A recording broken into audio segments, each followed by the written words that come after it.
नमस्कार, good afternoon. सास बहू और सेंसेक्स के आज के इस एपिसोड में आप सबका स्वागत है। आज का नंबर यही लगा दिया था आपने, तो इंस्टाग्राम और ट्विटर भी लगाइए। खैर, आज मदद करने के लिए हमारे साथ होंगे प्रॉफिट मार्ट सिक्योरिटीज के रिसर्च हेड अविनाश गोराक्षकर साहब। अविनाश जी लाइव जुड़े हुए हैं क्या?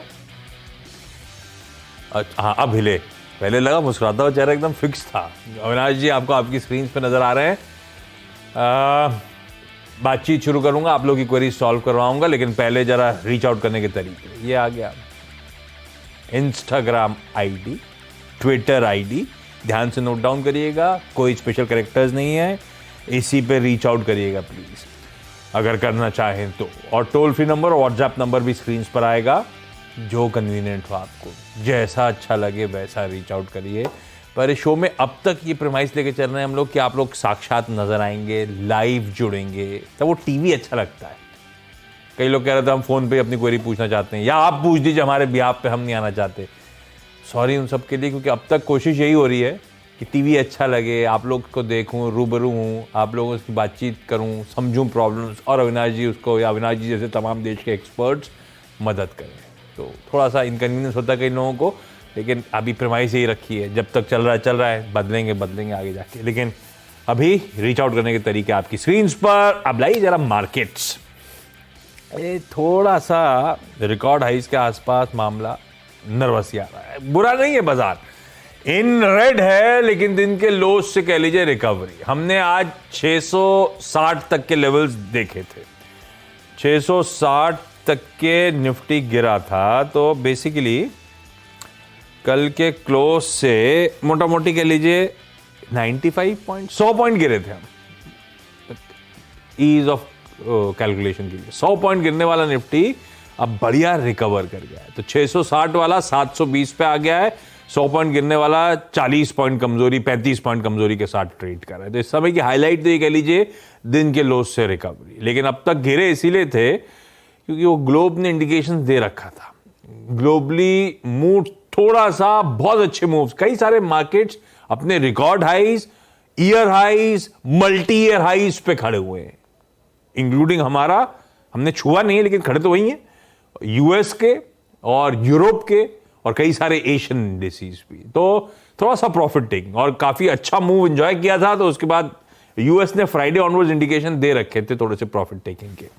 आज शाम को एक्सटेंडेड वीकेंड के बाद यूएस अपना ट्रेड रिज्यूम करेगा, और रिजम्पशन में ये आ गया फ्यूचर 1/4 से 1/3% दबाव के साथ ही है। तो थोड़ा सा प्रॉफिट टेकिंग, और ऐसे ही एशिया का मूड आपको नजर आएगा।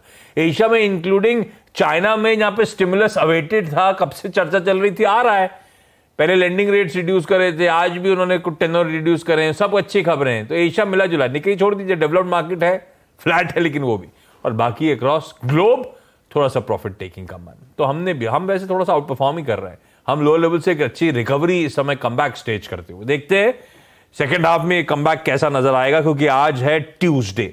आज फिन निफ्टी की, निफ्टी फाइनेंशियल सर्विसेज इंडेक्स की एक्सपायरी का दिन। लास्ट 4 एक्सपायरीज तो लोज से अच्छी रिकवरी फिन निफ्टी ने दी है।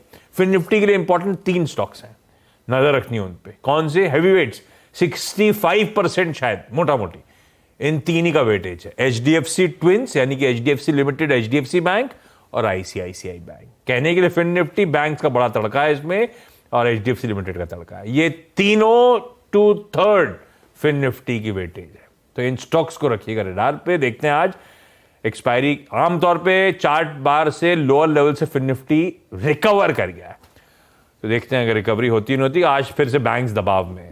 ये बैंक्स को लेकर चर्चा हो रही थी कि निफ्टी गो टू पॉकेट है, बैंक सबड्यूड है, बैंक्स आधे % दबाव के साथ अभी भी कामकाज करते हैं। निफ्टी रिकवरी कमबैक कर रहा है, लेकिन निफ्टी बैंक पस्त पड़े हुए। खैर, सवाल जवाब के सिलसिले की शुरुआत कर रहा हूं। आज बंगलुरु, आज मुंबई और आज फरीदाबाद हरियाणा जाना है। जो जो जुड़ चुके हैं सब आपको आपकी स्क्रीन पे नजर आएंगे। अच्छा, अविनाश जी जुड़े हुए हैं।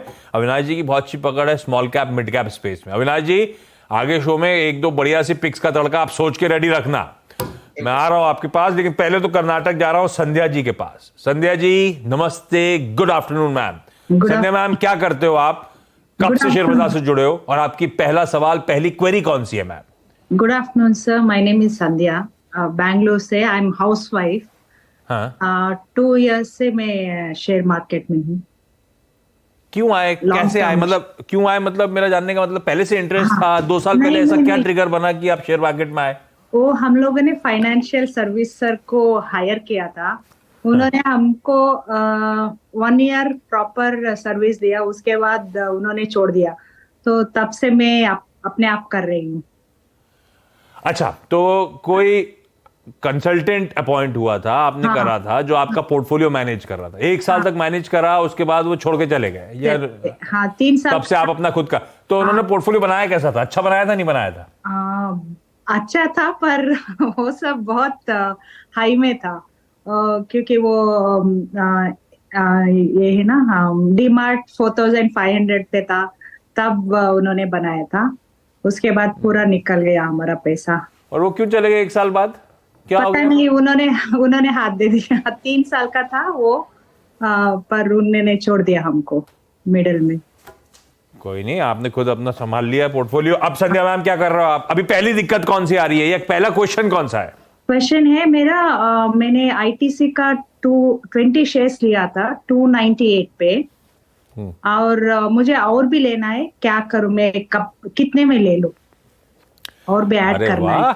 ये आपने खुद लिया था आईटीसी क्या? हाँ, खुद लिया था। काहे जरूरत क्या थी एडवाइजर की आपको? 300 का माल 400 प्लस दिखाइए यार। आईटीसी यार, आईटीसी सवाल हो गया, दिखाइए जरा चार्ट, और क्वेश्चन भी दिखा दिए। आईटीसी 450 पे और 150 रुपए प्लस पर शेयर की। मतलब सवाल ये है कि ऐड फर्दर का करूं, निकालने का मन नहीं है ना संध्या मैम? निकालने का मन नहीं है, मैं लॉन्ग। बिल्कुल, बहुत अच्छा सवाल। ऐड एवरेज उन्हीं खरीदा उन्हीं में जाता है जहां पे कन्विक्शन, कॉन्फिडेंस, जो ट्रेड्स ग्रिप में आ रहे हो। और बढ़िया, आईटीसी ने तो गजब कर रखा है मेरे ख्याल से। पिछली लाइफ टाइम हाईज जब छुए थे, अब तक रिकॉर्ड हाईज, और इस बार जब छूने जा रहे हैं। एक स्टॉक जिसने सारा दारोमदार संभाला था, उसने आईटीसी। अविनाश जी, 18,888 पिछली बार, इस बार 18,800 प्लस। आईटीसी 30-35% दोनों के बीच में चल चुका है। बाकी बाजार कहने के लिए इंडेक्स वहीं का वहीं खड़ा है।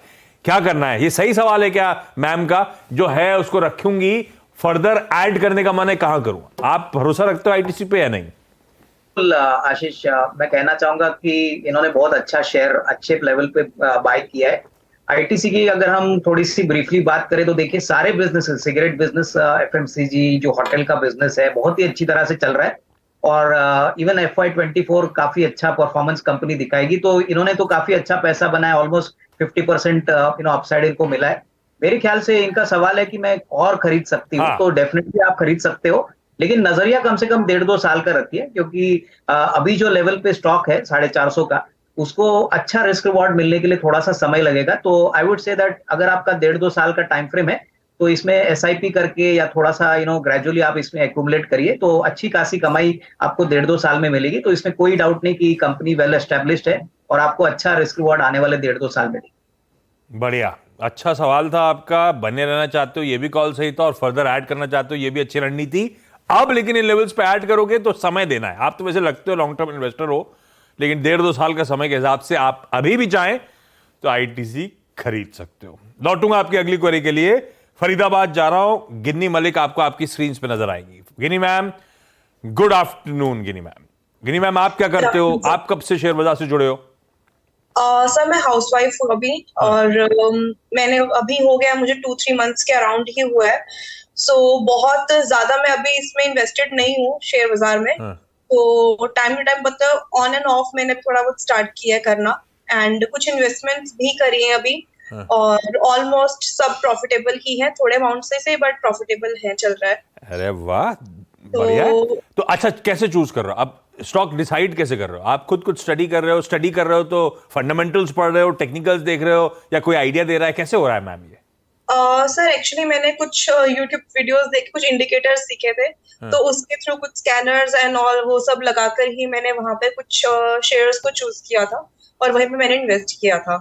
तो बहुत ज्यादा प्रॉफिट पे नहीं है, ऑन एंड ऑफ चल रहा था। आईटीसी मैंने जो लिया था वो मेरे सबसे बड़ी मिस्टेक थी, मैंने ऑल टाइम हाई पे लिया था 450 पे। सो लेने के बाद में वो डायरेक्टली डाउन जाना स्टार्ट हो गया था, बट मैंने उसको होल्ड करके रखा है। अभी ज्यादा शेयर्स नहीं, 20 शेयर्स ही हैं, बट मैं एक्सपेक्ट कर रही हूँ कि वो आगे जाके फ्यूचर में ग्रो करेगा। 450 जब इससे पहले आया था, अभी वापस आ गया वहीं पे, तब उस टाइम वो डिविडेंड एक्स भी हुआ था, हालांकि उस दिन वापस चढ़ गया था। डिविडेंड आने वाला आपको आपकी उस रिकॉर्ड डेट से पहले से लिया हुआ था, बाद में लिया याद कुछ? सर मैंने एक्चुअली इसको लास्ट मंथ परचेज किया था। हाँ, तो निकल गया वो, ठीक है, चलिए ठीक है, ये तो अपनी जगह। सवाल क्या है आज का मैम? सर मेरे को एक्चुअली जनरल एक क्वेश्चन पहले पूछना था कि मैंने अभी ऑप्शंस में भी रिसेंटली स्टार्ट करा है अराउंड 15-20 डेज से। सो ऑप्शन में जो चीज मैंने नोटिस करी है कि बिकॉज मेरे को बहुत ज्यादा नॉलेज अभी नहीं है शेयर मार्केट का, सो ऑप्शन में जहां पे जिस पॉइंट पे मैं बाय करती हूँ, सो जो इंडिकेटर्स वगैरह मैं फॉलो कर रही हूँ, जो चीजें मैं नोटिस कर रही हूँ, उसके अकॉर्डिंग जो है मुझे फील होता है कि मार्केट अभी ऊपर जाना चाहिए। तो वहां पे जब मैं बाय करती हूँ, बाय करने के बाद में थोड़ा सा प्रॉफिट देके के वापस वो डाउन जाना स्टार्ट हो जाती है मार्केट, तो वहां पे मुझे होल्ड करना चाहिए या फिर मुझे उसी टाइम पे अपना लॉस लेके निकल जाना चाहिए? मुझे समझ नहीं आ रहा, बिकॉज 2-3 बार मैं ऐसा मेजर लॉसेस कर चुकी हूँ कि होल्ड करने के चक्कर में, और जिस दिन होल्ड नहीं करती उस दिन मार्केट ऊपर जाता है, तो वो थोड़ा सा कंफ्यूजन है मुझे। ऑप्शन का आइडिया कहां से आया? ऑप्शन का आइडिया सर काफी टाइम से था, बिकॉज ऑप्शन मुझे लग रहा था कि थोड़ा सा वॉलेटिलिटी ज्यादा होती है, वहां मोमेंटम थोड़ा ज्यादा मुझे देखने को मिलता है, तो था मेरा मन ऑप्शन में ट्राई करने का, बट कभी कॉन्फिडेंस नहीं आया। 10 दिन से मैं ही कर रही हूँ, 10-12 दिन ही हुए हैं, ज्यादा नहीं है टाइम अभी। तो बेसिकली रिस्क है तो इश्क है टाइप मूड है ना। ये 3 महीने हुए, अभी फंडामेंटल टेक्निकल्स का ग्रिप नहीं है, हम ऑप्शन में क्यों कूद गए? और जब नहीं पता है कितना ब्रूटल हो सकता है ऑप्शन। वही मुझे लगा थोड़ा सा। बहुत नुकसान हो रहा है? थोड़ा नहीं है, मतलब अराउंड अभी 2-3,000 साई टाइप में ऐसे। तो ठीक है चलिए, ज्यादा नहीं। हाँ, तो अभी जो लर्निंग स्टेज हमारी गलतियों के लिए हमें पनिश कर रहा है, इसको ऐसे देख लीजिए। लेकिन सही टाइम पे आ गए अविनाश जी। ये पहले तो सही तरीका है क्या, 3 महीने पहले बाजार में घुसा था, अब ऑप्शन में घुस गया हूं मैं नंगी तलवार लेके बेसिकली। दूसरा, ये ऑप्शन में सारे इंडिकेटर जो पढ़े थे मैंने यूट्यूब में, वो तो सटीक बैठते हैं, मैं लेता नहीं हूं, उसके बाद से माल गिरने लगता है। ये दिक्कत क्या आ रही है? कृपा हम रिटेल पे क्यों अटक जाती है आके? इनफैक्ट देखिए आशीष, मैं फंडामेंटल एनालिस्ट हूँ लेकिन टेक्निकल थोड़ा बहुत जानता हूँ, तो मैं आपको यही कहूंगा कि आपका एंट्री एग्जिट बहुत क्विक होना चाहिए। आपने कहा कि आप जब ऑप्शन में ज्यादा समय रुकती है तो कभी कभी मूवमेंट ऊपर होता है, नीचे होता है, तो नॉर्मली जब आप ऑप्शन लेते हो तब आप एक मन में एक स्टॉप लॉस जरूर रखिए, क्योंकि स्टॉप लॉस को स्ट्रिक्टली मेंटेन करना बहुत जरूरी है। और छोटे पोजीशंस ले लीजिए, एक लॉट पे काम करिए और न्यूज फ्लो के ऊपर ज्यादा काम करिए। देखिए ऑप्शंस में क्या होता है कि जब भी कोई कंपनी की खबर आती है या कोई पॉजिटिव नेगेटिव न्यूज आती है तो उसमें वॉलेटिलिटी बढ़ती है। प्लस आज एक्सपायरी वाला दिन है, तो मैं समझता हूँ कि एक्सपायरी वाले दिन के एक आध दिन पहले काम मत करिए, थोड़ा सा उसको स्पेस आउट करिए। और जितने कम ट्रेड हो, ज्यादातर लोग 3-4 ट्रेड करने की कोशिश करते हैं, आप 1 या 2 ट्रेड मैक्स टू मैक्स दिन भर करिए और पहले थोड़ा सा लिमिटेड कैपिटल पे करिए। और जैसे आशीष ने कहा कि देखिए आप 3 महीने बाजार में आई हो तो आपको बहुत कुछ सीखना है, बहुत पैसा कमाना है, तो थोड़ा बहुत पोजिशनल के लिए भी पैसा रखिए। देखिए पोजिशनल में हिट रेट भी अच्छा होता है, पैसा भी अच्छा बनता है। अगर आप ऑप्शन में इंट्राडे करते हैं तो बहुत डिफिकल्ट है आपको वो मूवमेंट को कैच करने के लिए, तो थोड़ा सा पैसा कम से कम 3-6 महीना या 6-8 महीने के लिए जरूर निवेश करिए, क्योंकि मार्केट आपको बहुत अच्छी अपॉर्चुनिटीज देगा, बहुत पैसे बनेगा। तो सारा पैसा ऑप्शन में मत लगाइए, यही मेरी आपको रिक्वेस्ट रहेगी। क्विकली संध्या मैम, अगला सवाल कौन सा? मेरे पास टाटा मोटर्स है, 425 पे मैंने लिया था 20 शेयर्स। मुझे और भी मोटर्स में लेना है, कौन सा शेयर लो और मैं टाटा मोटर्स को ही ऐड करूं, क्या करना है, कौन सा शेयर लो? अब तो एडवाइजर को फोन करके बोलिए अपनी नौकरी छोड़ दे। छाप रहे हो आप तो हर जगह। और टाटा मोटर्स मेरे ख्याल से मल्टी ईयर हाईज है, जहां पे आज आके खड़ा हुआ है। 2016-2017 से ये भाव नहीं देखने को मिले थे जहां पे टाटा मोटर्स आ गया है। गजब है भाई साहब। तो अब सवाल संध्या मैम आप बताना, मैं सही पूछ रहा हूं नहीं पूछ रहा हूं अविनाश से। अविनाश, ये टाटा मोटर्स में बढ़िया 150 रुपए पर शेयर का गेन है, क्या फर्दर ऐड करूं? कौन से सही लेवल से ऐड करूं? या टाटा मोटर्स के अलावा, टाटा मोटर्स पसंद नहीं आ रहा तो कोई और ऑटो कंपनी में स्विच करूं? क्या करना चाहिए? पहली बात तो एक मिनट, कुछ कह रही हैं। हाँ संध्या मैम आप करेक्ट करो। मेरे पास M&M भी है, महिंद्रा भी है, तो उसको छोड़ के और कोई अगर होना जरूरत है, टाटा मोटर्स पसंद आ रहा है तो ये सवाल ही निगेट हो जाता है। लेकिन संध्या मैम का सवाल का आंसर करो, मदद करो सर। नहीं, बिल्कुल। देखिए, पहली बात तो इन्होंने काफी अच्छे लेवल पे एंट्री की है, और टाटा मोटर्स में अभी जो बड़ा ट्रिगर आने वाला है, जो इनके जानकारी के लिए मैं दूं कि टाटा टेक्नोलॉजीज जो इनकी सब्सिडरी है उसका पब्लिक इशू आने वाला है। तो वहां पे इनका ऑलरेडी 74% स्टेक है, तो टाटा मोटर्स को इससे भी फायदा होगा, क्योंकि जब लिस्टिंग होगी टाटा टेक्नोलॉजीज की तो वैल्यू अनलॉकिंग का बेनिफिट टाटा मोटर्स को मिलना चाहिए। मेरे हिसाब से टाटा मोटर्स का पोटेंशियल है अगले 12-15 महीने में कम से कम 650-675 का मीडियम टर्म टारगेट जाने के लिए। तो मेरा तो मानना है कि अगर 550-560 में अगर आपको टाटा मोटर्स वापस मिलता है, बाजार थोड़ा सा ऊपर नीचे करेक्ट होता है, तो आपको टाटा मोटर्स में ही निवेश करना चाहिए। मेरे ख्याल से ये कमर्शियल व्हीकल में मार्केट प्लेयर है, पैसेंजर कार में भी बड़ी इनकी प्रेजेंस है, इलेक्ट्रिक व्हीकल्स में ऑलमोस्ट 40% मार्केट शेयर कमांड करते हैं। तो टाटा मोटर्स में अराउंड 550-560 आप बाय ऑन डिप्स करिए और कम से कम 12-15 महीने निवेशित रहिए। इस बीच गिन्नी मैम का लिंक ही टूट गया है, तो अब उनसे अगला सवाल नहीं ले पाऊंगा। अच्छा, एक काम करें, जो प्रॉमिस के साथ उतरा था शो में, Avinash sir, mid cap small cap space के कुछ एक दो बढ़िया पिक्स का तड़का हो तो हम सबकी क्वेरी सॉल्व हो जाती है। बिल्कुल अजय, आशीष, हमारे पास एक अच्छा मिड कैप स्टॉक है जो हम अभी रिसेंटली क्लाइंट्स को रेकमेंड कर रहे हैं, और कंपनी का नाम है अनमोल इंडिया लिमिटेड। अभी ये कंपनी करती क्या है, ये बेसिकली होलसेल कोल्ड ट्रेडिंग में काम करती है। इनफैक्ट इनका बिजनेस काफी सप्लाई लॉजिस्टिक्स के ऊपर डिपेंडेंट होता है, और काफी सालों से इन्होंने इस बिजनेस को मास्टर किया है। इनफैक्ट पिछले साल 1400 करोड़ पे इन्होंने करीबन 37 करोड़ का कामकाजी मुनाफा और 18 करोड़ का प्रॉफिट किया था। करीबन 16 रुपए की ईपीएस आई थी, जो कंपनी की इक्विटी 11 करोड़ पे। कंपनी ने अभी एक 4:1 बोनस भी अनाउंस किया है। हमको लग रहा है कि जिस प्रकार का अभी कोल का कंजम्पशन बढ़ रहा है, प्लस पेट कोक और रिलेटेड प्रोडक्ट्स का कंजम्पशन बढ़ रहा है, तो इसका डेफिनेटली वॉल्यूम में अनमोल इंडिया को फायदा मिलेगा। काफी नए प्रोडक्ट्स भी ये लॉन्च करने वाले हैं, तो इसका भी बेनिफिट आपको अगले 12-18 महीने में देखने को मिलेगा। हमारा मानना है कि अगर आप शेयर को अभी खरीदते हो तो आपको बोनस का भी बेनिफिट मिलता है, और करीबन आपका जो एवरेज कॉस्ट होगा वो करीबन 48-50 रुपीज होगा। हमको लग रहा है कि अगर 12-15 महीने कोई भी निवेशक इसमें इन्वेस्टेड रहता है, तो एक्स बोनस के पॉइंट ऑफ व्यू से मुझे लग रहा है कम से कम 65-70 रुपीज का एक टारगेट प्राइस आपको मिल सकता है। तो ये एक थोड़ा सा डिफरेंट आइडिया है, लेकिन ये बिजनेस बहुत तेजी से ग्रो कर रहा है, तो यहाँ पे निवेश करने का एक अच्छा रिस्क रिवॉर्ड इन्वेस्टर्स को मिल सकता है। एक्स बोनस 65-70, मतलब ये बोनस कितना आने वाला है इस पे? 233 का स्टॉक है। ये बोनस आएगा फॉर 1 शेयर, इन्होंने 4 शेयर दिए, 4:1 का रेशियो है। हाँ, तो वो एडजस्टेड जब आएगा तब 65-70 का लक्ष्य। ठीक है अविनाश जी, थैंक यू सो मच। बढ़िया, देखिए सारी क्वेरी सॉल्व करने के लिए। सैडली वो प्रियंका जो मुंबई से जुड़ने वाली थी, उनसे नेटवर्क एंड तक एस्टैब्लिश हो ही नहीं पाया। प्रियंका, अगर आप सुन रहे हो तो किसी और दिन आपको जोड़ेंगे और आपकी क्वेरी सॉल्व करेंगे। Sandhya ma'am, Ginni ma'am, thank you so much show में प्रोग्रामिंग में जुड़ने के लिए, अपनी क्वेरीज इस प्लेटफॉर्म के थ्रू रेज करने के लिए। ब्रेक का समय, ब्रेक के बाद आपका स्वागत है। एक निफ्टी का स्टॉक, वैसे auto as a space, auto sector का इंडेक्स रखिए स्क्रीन पे, दिखाइए टाटा मोटर्स। टाटा मोटर्स अभी क्वेरी में भी आएगा। सारा टाटा मोटर्स का मूव है जो निफ्टी ऑटो इस समय कैप्चर करता हुआ। ये देखिए टाटा मोटर्स, जोड़ दीजिए इसमें आयशर मोटर्स। ये ऑटो स्टॉक्स वापस तगड़ा मोमेंटम मूव दिखाने की कोशिश करते हुए। और आज सुबह जो चर्चा हो रही थी, लास्ट सीएनबीसी वासी एक्सक्लूसिव कंफर्म हुई, एचडीएफसी एएमसी की बाजार खुलने से पहले विंडो में ट्रेड हो गया, उसके बाद स्टॉक फटा हुआ है वायदा का टॉप गेनर 8% ऊपर। और जी एंटरटेनमेंट इस समय वायदा का टॉप लूजर। वो सुनवाई फिर और टल के, अब अगली सुनवाई का डेट है 26 जून।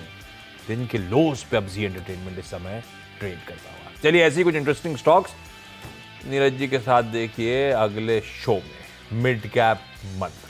मुझे दीजिए इजाजत, नमस्कार।